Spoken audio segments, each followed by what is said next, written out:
En mi infancia en República Dominicana yo recuerdo que en casa nosotros teníamos que a veces ir al colmado o a la bodega o a la tienda o al mercado a comprar cosas. Y yo recuerdo que cuando yo llegué a una edad que ya podía ir al colmado, mi mamá me enviaba y siempre me decía: toma el dinero, agárralo en tus manos y apriétalo bien fuerte y no abras las manos hasta que llegues al colmado. Bueno, uno de esos días mi mamá, como usual, me manda al colmado y me dice: toma el dinero, apriétalo bien fuerte y ve al colmado y cómprame algunas cosas. Y yo me fui felizmente porque había una recompensa siempre que íbamos a comprar al colmado. Mi mamá nos dejaba quedarnos con el cambio, nos dejaba comprar dulces, así que todos queríamos ir. Y yo felizmente me fui al colmado, feliz a comprar las cosas que mi mamá me dio y reteniendo el dinero bien fuerte para que no se me salga de la mano. Y cuando llego al mercado, cuando llego al colmado a comprar y abro las manos, me doy cuenta de que el dinero no está. Y me pregunto dónde está el dinero, porque según yo fui todo el camino con la mano bien apretada así, para que el dinero no se me saliera, para no perder el dinero. Pero me doy cuenta que al llegar al colmado no hay dinero. Así muchas veces nos pasa en la vida a nosotros. Tratamos de retener cosas para que no se nos vayan. Tratamos de asegurar cosas para no perderlas. Tratamos de, si lo abrazo con fuerza, si lo sostengo con fuerza, no lo voy a perder. Pero aún así, nos damos cuenta que al abrir nuestras manos, que al pasar el tiempo, hemos perdido eso que tratamos de retener con tanto esfuerzo. Y yo no sé para usted, pero para mí eso es bastante frustrante. Es como usted sembrar algo con la esperanza que algún día va a dar frutos y no ver nada. Es como usted construir algo con la esperanza de disfrutar eso que usted está construyendo, para que en ese último momento de su vida todo eso se desvanezca. Pero es algo interesante porque la Biblia nos invita y no hace silencio acerca de eso.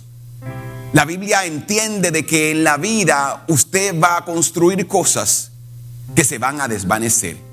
La Biblia entiende de que usted va a tratar de retener cosas que se le van a ir de las manos. Y para esto yo quiero llevarte a lo que dice Malaquías 3, 10 y 11. ¿Cómo protegemos eso que la vida nos regala, que el cielo nos da, que Dios nos da? ¿Cómo protegerlo? ¿Cómo cuidarlo? ¿Cómo tratar de mantenerlo y que no se desvanezca? Y Malaquías 3, 10 y 11 dice de esta manera. ¿Están listos? Dicen: traigan íntegros o todo el diezmo a la tesorería del templo, y así habrá alimento en mi casa. Pruébenme en esto, dice el Señor de los ejércitos, y vean si no abro las compuertas de los cielos y derramaré sobre ustedes bendiciones hasta que sobreabunde. El verso 11 en el cual nos vamos a enfocar hoy dice: reprenderé al devorador para que no arruine sus cultivos, y las vides en los campos no pierdan su fruto, dice el Señor de los ejércitos. Mire, cuando yo pensaba en esto y en este texto, yo digo, primera vez que predico acerca de Malaquías 3:10, y pensé en esto. Ahí aparece la palabra diezmo, y hay muchas personas que no les gusta que se hable de eso en la iglesia. Se puede hablar de dar en cualquier aspecto de la vida, en cualquier ámbito de la vida, en cualquier lugar, pero excepto en la iglesia. En la iglesia no podemos hablar de dar. Muchas personas piensan así, especialmente cuando escuchan la palabra diezmos. Ahora, yo te quiero dar un disclaimer. No sé cómo se dice disclaimer en español, pero yo quiero decirte algo. Tú puedes ser esa persona que recibes este mensaje y prosperas, o puedes ser esa persona que dice: ese pastor lo que está tratando de manipular, de persuadir o de hacer lo que todo pastor hace.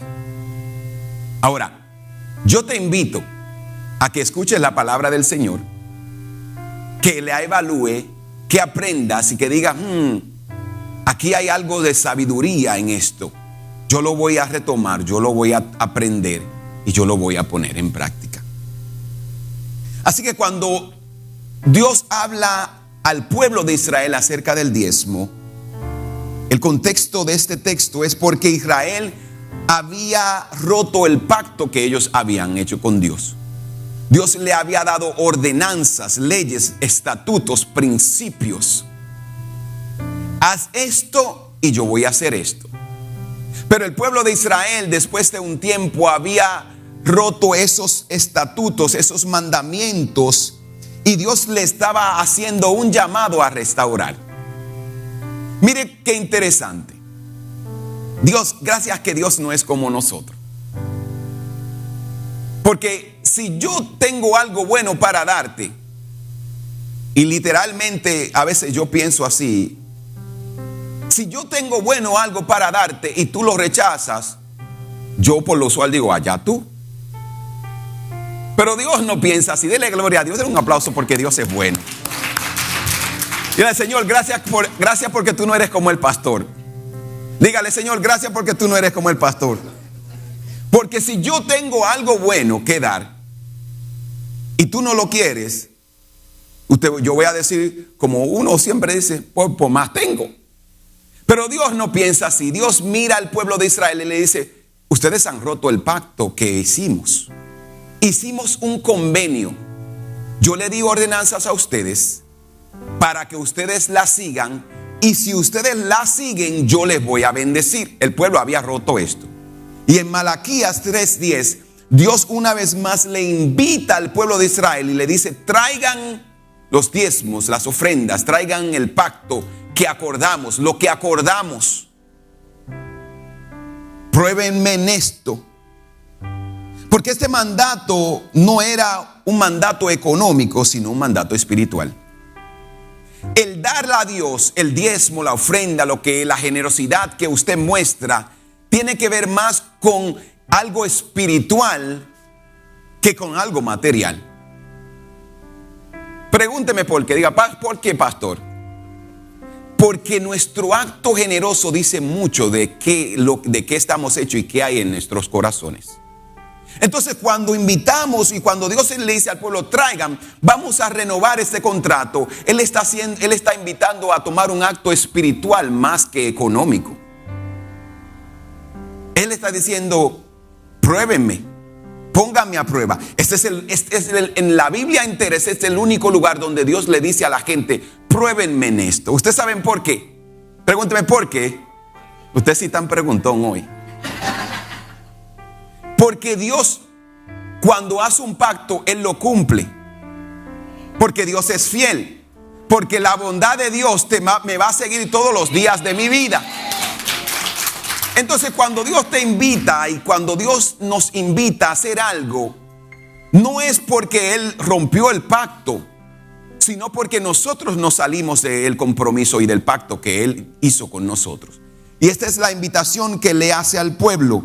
Él le dice, hagan esto y yo voy a abrir las ventanas de los cielos. Hay dos bendiciones en este pacto que Dios, o en esta invitación que Dios le estaba diciendo. Él estaba diciendo, si ustedes cumplen, si ustedes obedecen, primero voy a abrir las ventanas de los cielos. Y yo creo que la mayoría de nosotros tenemos las ventanas de los cielos abiertas. Pero hay un problema. Y es el problema que me pasaba a mí, que trataba de retener ese dinero para ir al colmado y cuando llegué no encontré nada. Dios nos está bendiciendo.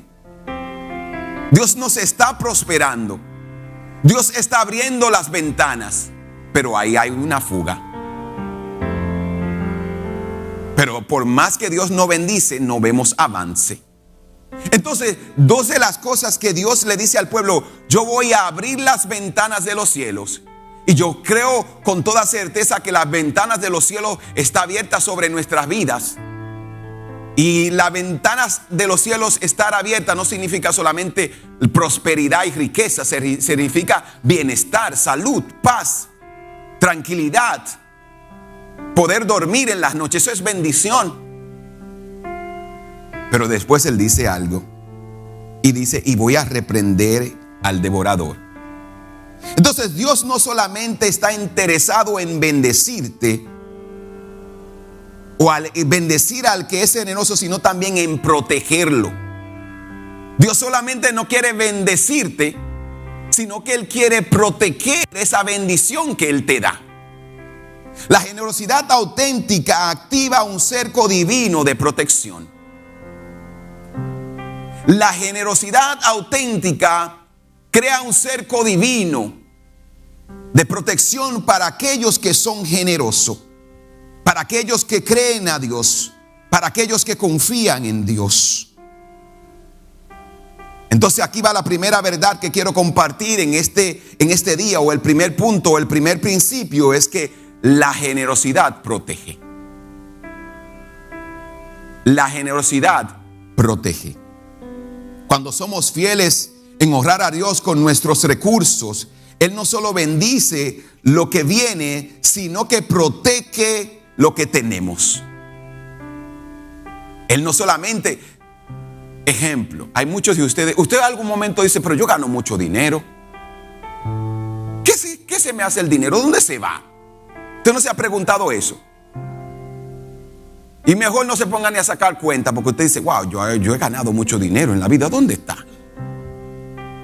Es porque la bendición de Dios, la ventana de los cielos están abiertas a tu favor,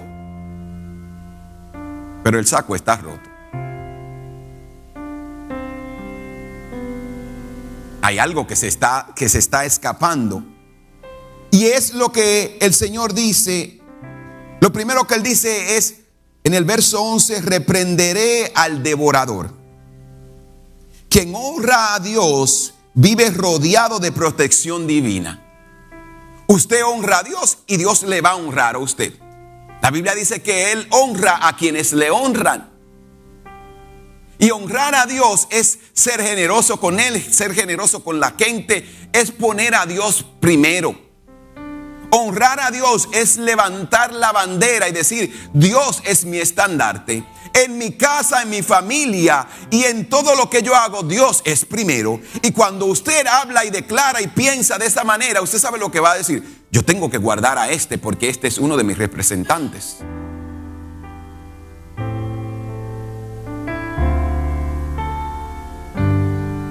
Mire, según esta generación, el mejor jugador de baloncesto es LeBron James, según esta generación. Y usted se va a dar cuenta que como la NBA piensa que él es el mejor jugador, o según esta generación piensa que él es el mejor jugador del mundo, de la historia, ellos cuidan de este personaje. Si usted es un buen representante de Dios aquí en la tierra, usted sabe lo que Dios va a hacer con usted. Él le va a proteger. Él le va a guardar. ¿Para qué? Para que usted siga produciendo, para que usted siga avanzando, para que usted siga siendo el representante y la bandera y el estandarte que el mundo necesita ver. Así que Dios está interesado en proteger lo tuyo. Mira a la persona que está a tu lado y dile: Dios está interesado en protegerte. Así que el devorador, cuando la Biblia habla acerca de un devorador, en los tiempos bíblicos esto era una plaga. Esto eran los insectos que se comían la cosecha. Esto era lo que destruía la cosecha. En nuestros tiempos el devorador es algo que puede incluso consumirnos en silencio, como la inestabilidad financiera. No sé qué va a pasar, pero Dios proveyó. Eso es inestabilidad financiera, enfermedades. Tengo, pero me enfermé y lo perdí todo. Dios te protege aún incluso en los tiempos de enfermedad. En las crisis financieras es tener crisis inesperadas. Es tener pérdidas que no vimos venir. Es circunstancias que nos drenan. El devorador es todo aquello que te roba la paz, que te roba la bendición de Dios, que te roba el bienestar que Dios provee para ti. Así que Dios dice: yo voy a reprender al devorador. Y la palabra reprender es un término militar, es un lenguaje militar. Cuando Dios dice: yo voy a reprender al devorador, ¿sabes lo que Dios le dice al devorador, a lo que quiere destruirte a ti, destruir tus recursos, tus bendiciones? Él le dice: ¿sabes algo? Hay un vallado, hay una línea que tú no puedes cruzar. Él es mi hijo, él es mi representante. Por lo tanto, no puedes tocarlo, no puedes ir más allá de la permisidad que Dios le da al devorador. Usted sabe dónde vemos esto literalmente en la historia de Job. Satanás llega al cielo, ¡hey! Y Dios le dice: ¿qué tú haces por aquí, Satanás? Se andando, tú sabes, estaba dando una vueltica ahí por el mundo. Y Dios le pregunta: ¿has visto a mi siervo Job? Pero yo lo vi, yo pasé por su casa, pero había un vallado, había una fensa, había una protección. Y yo no pude hacer nada porque obviamente Satanás conocía a Job. Porque Dios le pregunta: ¿has visto, conociste, viste? Como Dios. Y Satanás le dice: lo que pasa es que tú tienes un vallado alrededor de Job y yo no puedo tocarle. Eso es lo que Dios te promete. Eso es lo que Dios promete a aquellos que confían en Él y que son generosos y que ponen su confianza en Él. Cuando honramos a Dios con nuestros recursos, Él no solo envía bendición, sino que Él detiene la pérdida. Ese roto que tenía el saco o la bolsa, ¿sabes lo que Dios va a hacer? Él la va a amendar. Él va a asegurarse de que no se salga. No solamente es cosechar y poder disfrutar de eso. Porque usted puede tener una buena cosecha, pero si se destruye antes de que usted la coseche, usted trabajó en vano. No solamente es trabajar, sino ver frutos permanentes. De que usted trabajó, de que usted sembró y de que usted va a ver esos frutos que van a seguir dando más frutos. Mire lo que dice Proverbios 10:22. La bendición del Señor enriquece y no añade consigo tristeza. ¿Saben lo que el proverbista está diciendo?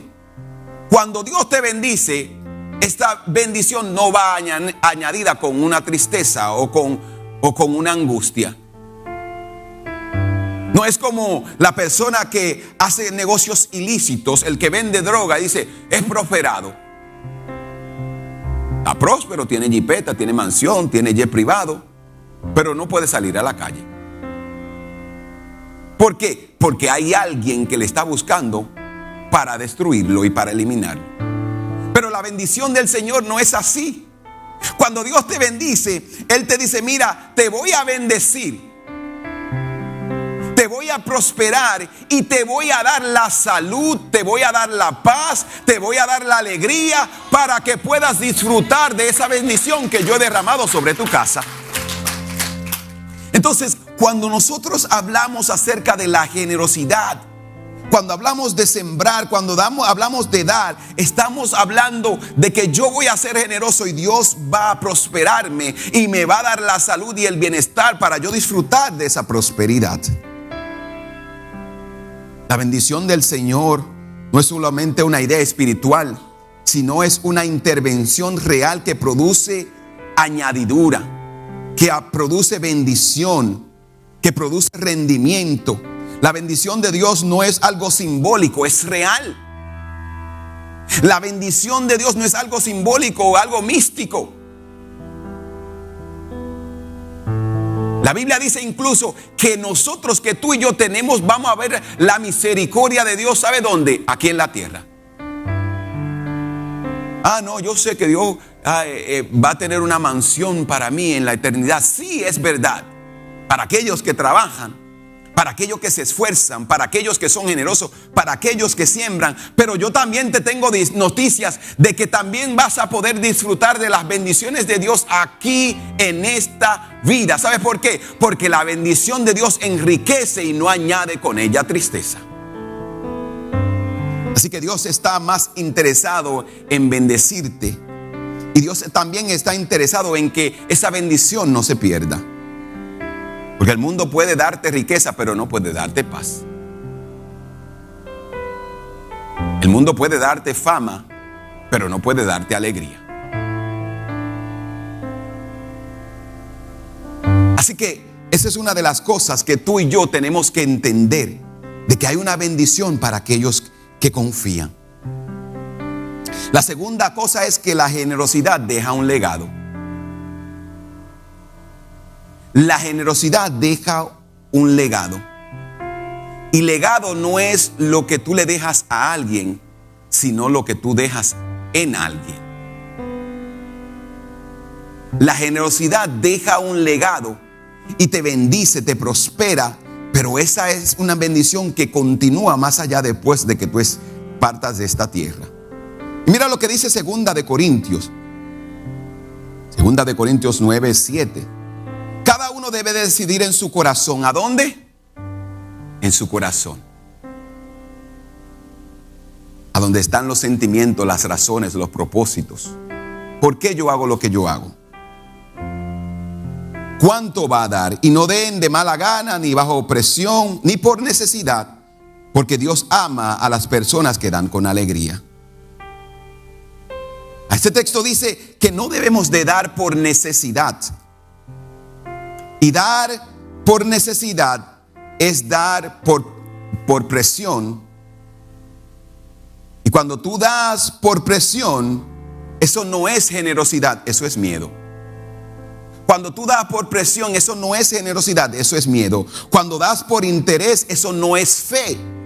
Eso es una transacción disfrazada. Cuando das para recibir, no es honra, es una negociación. Yo te doy algo para que tú me des algo. Eso no es generosidad. Y muchas personas dicen, ay, yo le voy a dar a Dios 5 para que Dios me dé 20. Porque mire qué interesante, nosotros damos poquito, pero queremos que Dios nos dé más. Queremos que Dios nos dé más de lo que nosotros damos. La generosidad nunca se ha tratado del montón, sino de la intención. La generosidad nunca se ha tratado del montón, sino de la intención. ¿Por qué yo hago lo que yo hago? Cuando tú le vas a dar a Dios, Dios no está de que es parado de que frente al básquet de lo que tú diste. Déjame ver cuánto ella dio. Y a mí me gusta nosotros, incluyéndome a mí. Voy a poner mi ofrenda. Nadie me dio. ¿Pero por qué diste? ¿Sabes lo que a mí me llama mucho la atención de nosotros las personas de fe, los creyentes evangélicos? Es que decimos, Dios está en todas partes. De verdad, sí, Dios. ¿Cuántos de ustedes creen que Dios está en todas partes? ¿Cuántos de ustedes creen que Dios sabe y conoce nuestros motivos y corazones? Entonces, yo quiero que tú hagas algo. La próxima vez que tú vayas a dar, mira lo que tú vas a dar y dile, Señor, ¿por qué yo estoy haciendo esto? Porque nosotros a veces tratamos de esconder nuestros actos de los hombres, pero la bendición de Dios y lo que tú das para Dios, Dios conoce el motivo de tu corazón. Entonces, tú tienes que entender que la generosidad nunca se ha tratado del montón, de la cantidad, sino de la intención.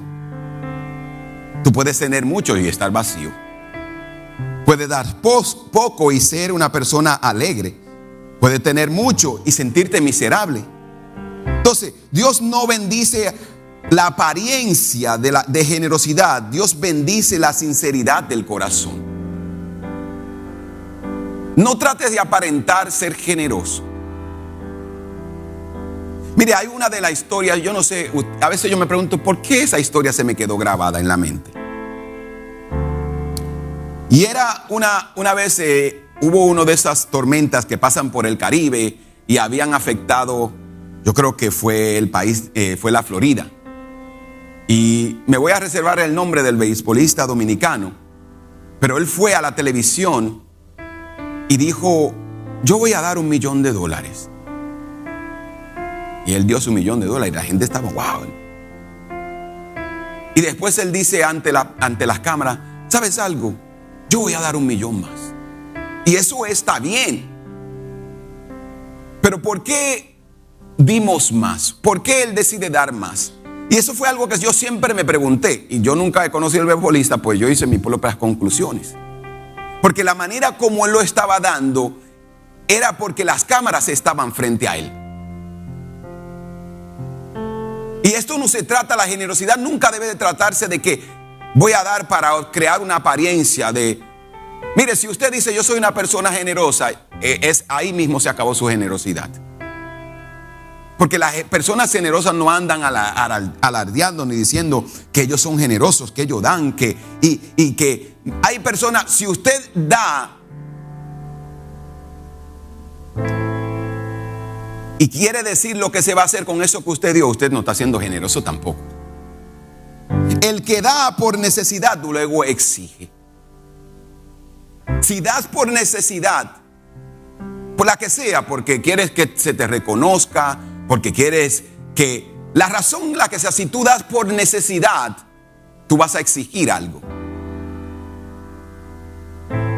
Pero la palabra de Dios dice, ¿sabes algo? Pon tu pan en el agua y déjalo correr. Y a su tiempo, Él va a regresar a ti. Entonces, cuando nosotros somos generosos, cuando damos, cuando sembramos, debemos hacerlo con una intención correcta. ¿Sabes por qué? Porque esa generosidad, lo que tú siembras, crea un legado en nosotros. Dar con gratitud es reconocer lo que Dios ya hizo por nosotros.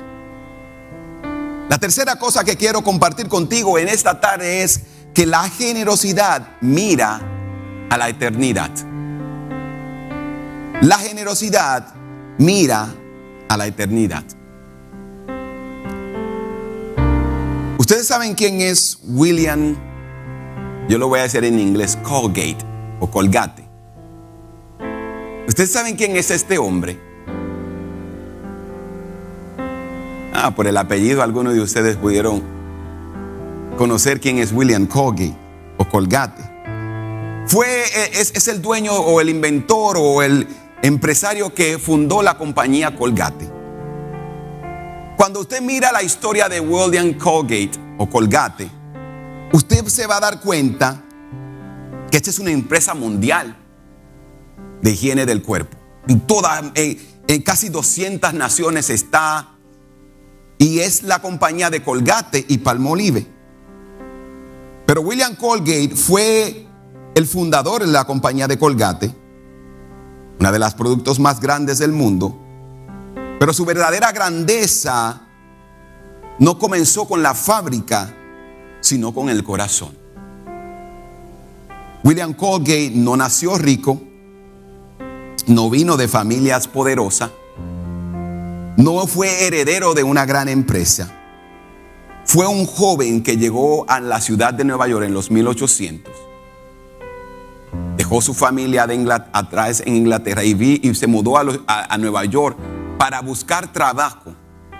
Y la historia cuenta de que él comenzó a trabajar en una tienda de jabones. Y durante su adolescencia, temprana juventud, él conoció a un hombre que le dijo: William, pon a Dios primero. Dale a Dios primero y Dios te va a bendecir, Dios te va a prosperar. Hoy yo quisiera que alguno de ustedes, al escuchar esta historia, todos tomáramos esta actitud de: yo voy a hacer esto, yo lo voy a poner a prueba. La Biblia nos dice: pónganlo a prueba. Pónganme a prueba y verán cómo abriré las ventanas de los cielos. Así que William, un joven curioso, dijo: ¿sabes algo?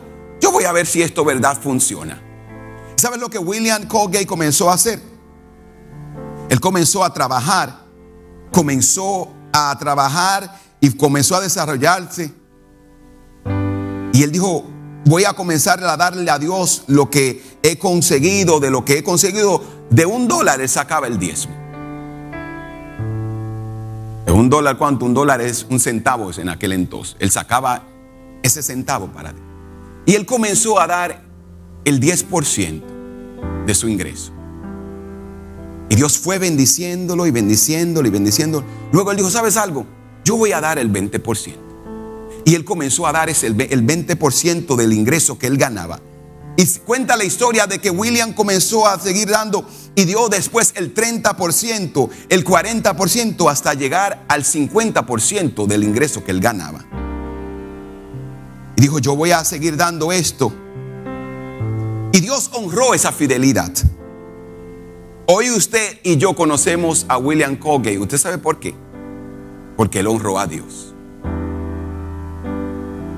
Él dijo, yo voy a invertir, yo voy a dar.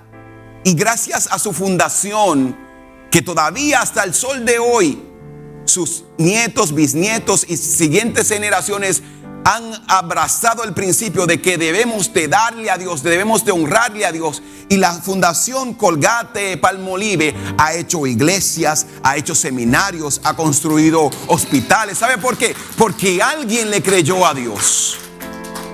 ¿Qué yo te quiero decir con esto? Este hombre le creyó a Dios. La generosidad no solamente te bendice en el presente, edifica un legado que trasciende el tiempo. Porque han pasado más de 100 años y tú y yo todavía conocemos a William Colgate.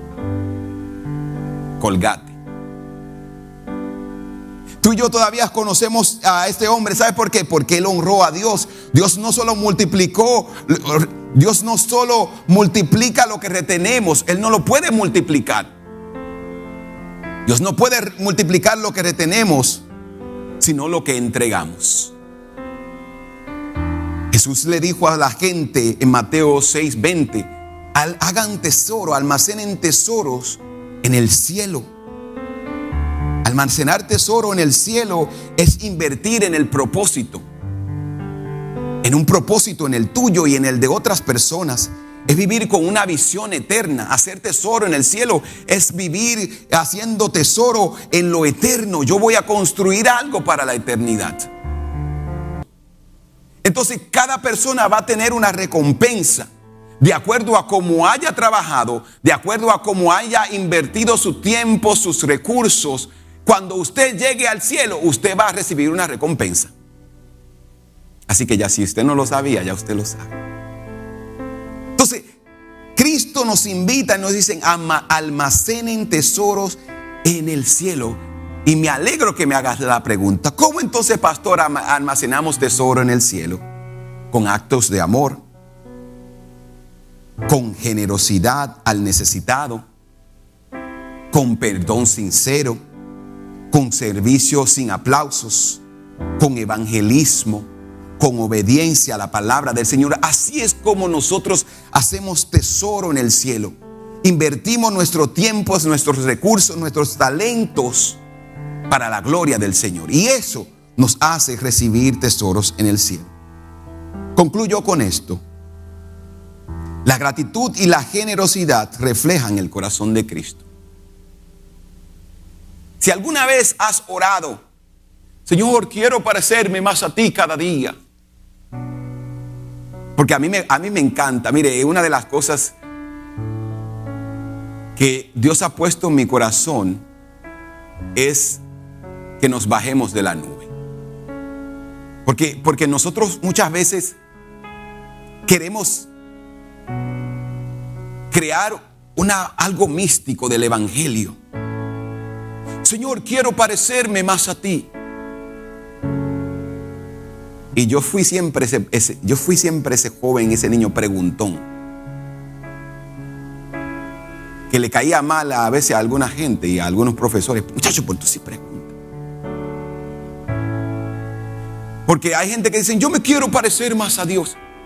Entonces yo te hago la pregunta, ¿cómo se ve eso según tu entendimiento?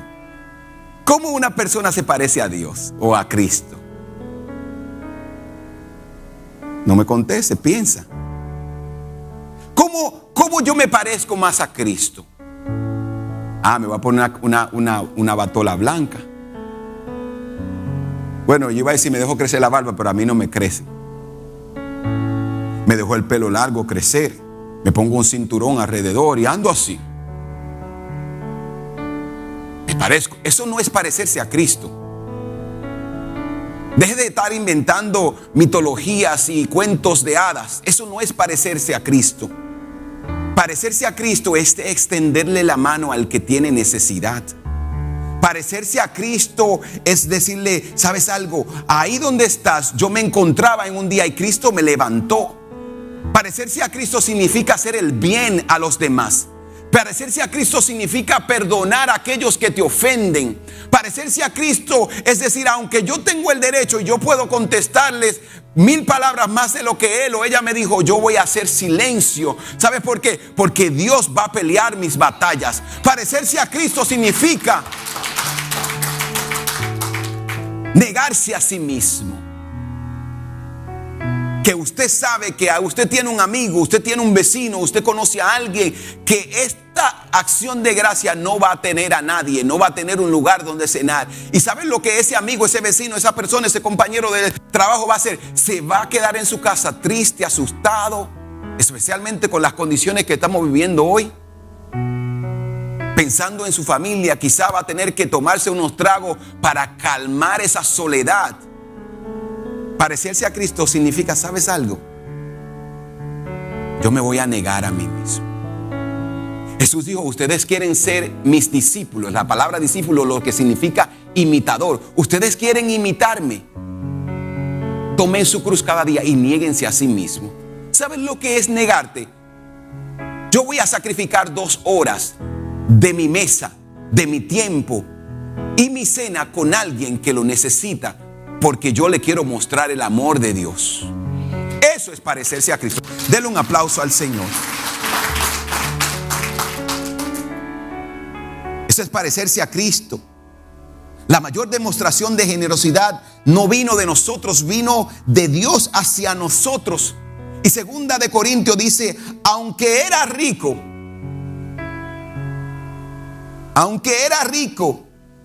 por causa de nosotros, de ustedes, de nosotros, se hizo pobre para que mediante a su pobreza ustedes pudieran llegar a ser ricos.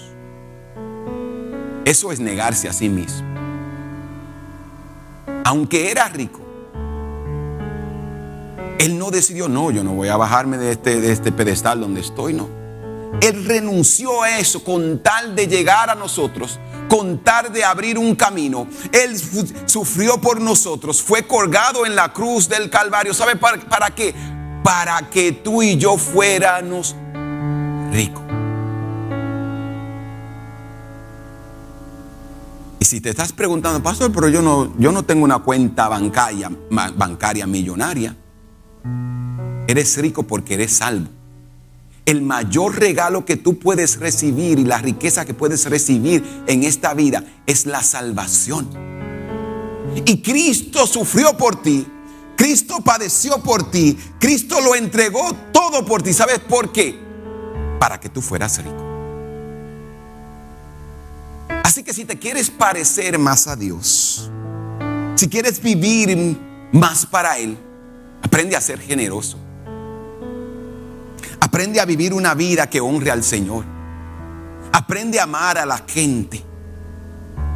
Aprende a decir, ¿sabes algo? En esta vuelta yo me voy a negar a mí mismo.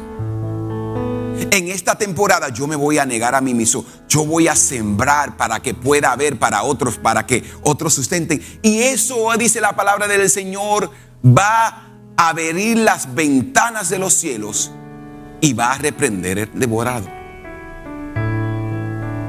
La generosidad, la bondad, la compasión, el dar al Señor, el honrar al Señor, el ponerle a Él primero, abre las ventanas de los cielos para que se derramen bendiciones sobre ti.